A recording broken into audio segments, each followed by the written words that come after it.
Okay. So for the foot, we're going to start off with number 11. This is the extensor digitorum brevis. You can see it running here. It's kind of hard to see. It's innervated by the deep fibular nerve, and these heads are going to insert into extensor expansions down here at the digits that they innervate, or that they run to rather. So they're going to extend digits 2 through 4, and it's going to, therefore, because they're extending, it's going to point up. Then we move on to number 10 right here. That is the extensor hallucis brevis. So it's also innervated by the deep fibular nerve. It's also going to insert into an extensor expansion, but this time just on the hallux. And this is going to extend the MTP joint of the hallux. Okay, so now we're going to do dorsal arteries. We're also just going to throw in the deep fibular nerve. So you can see the deep fibular nerve running right here. Then we can move on to the dorsalis pedis artery right here, where we take our dorsalis pedis pulse. You can see that it branches down here at 45 and cuts across. This is our arcuate artery of the foot. Then you can see the various dorsal metatarsal arteries. You can see it here. Another good image of it is right there. And then we run down to the dorsal digital arteries, which you can see right there. Okay, so now we're working on the plantar surface of the foot, and we're going to break it down into layers like Dr. Miller showed us in class. So this is for the layer 1. So first off, we're going to start off with our abductor muscles, so abduction. The first one is 29 right here. Yeah, 29. That's the abductor hallucis. It's innervated by the medial plantar branch of the tibial nerve, and it's going to abduct and flex the MTP joint of the hallux. Then we move on to number 32 right here. Number 32 is the abductor digiti minimi. So it's innervated by the lateral plantar branch of the tibial nerve, and it abducts and flexes the MTP joint of digit number 5. Then we'll finish off layer 1 with the flexor digitorum brevis, number 30. So this is going to sit just deep to the plantar aponeurosis. It's innervated by the medial plantar tibial nerve, or a branch of the tibial nerve, and it's going to flex digits 2 through 5. Okay, so now we're into layer 2 of the plantar surface. We're going to start with structure number 25. This is the flexor hallucis longus tendon, and it's going to run all the way out to the most distal phalanx of the big toe, or the great toe. So it's going to flex the toe.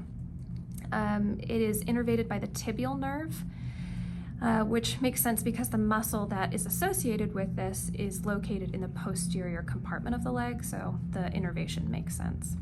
We'll move on to structure number 23, which is the flexor digitorum longus tendon. You can see it branching out between our lumbrical muscles. So the flexor digitorum longus is also innervated by the tibial nerve.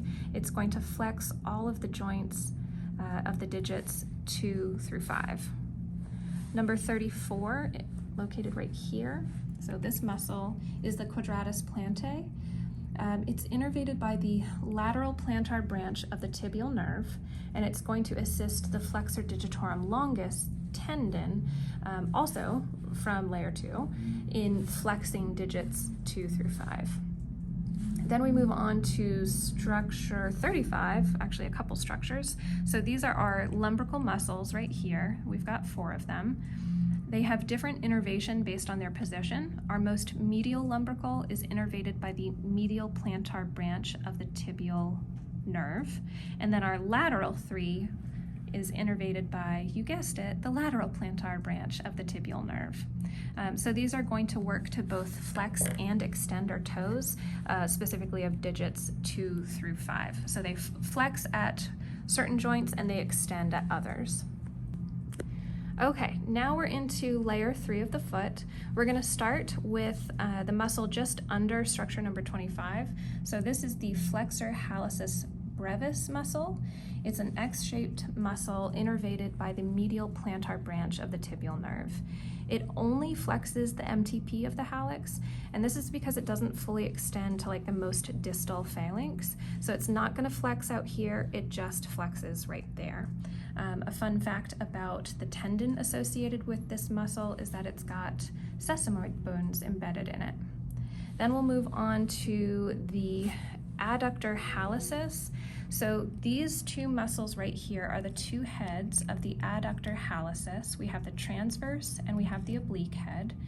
These are going to adduct the great toe, so bringing them in towards digit number 2.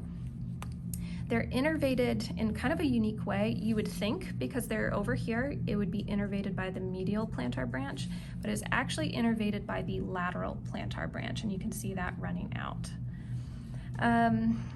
And yeah, they adduct the MTP of the hallux. I think I already said that.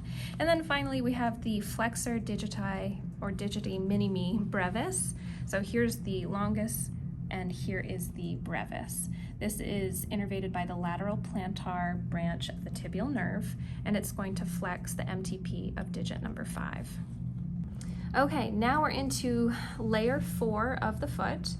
And for this one, we're going to look at plantar muscles as well as dorsal muscles. So for the plantar, we're looking at the plantar interossi muscles. We've got 3 of them. These are innervated by the lateral plantar branch of the tibial nerve, and they adduct digits 3 through 5. The best way to remember this is PAD, so plantar interossi adduct, adduct. Then we move back to the dorsal surface, but it's still considered layer 4 of the foot. This is for the dorsal interossi muscles. We've got 4 of them, but they're kind of hard to see, but I think 12 is what is indicating them. They're also innervated by the lateral plantar branch of the tibial nerve, and these ones abduct digits 2 through 4. So these ones, you can remember it as DAB, so dorsal interossi abduct. And that wraps up all the structures that he had listed on his lab manual for the foot.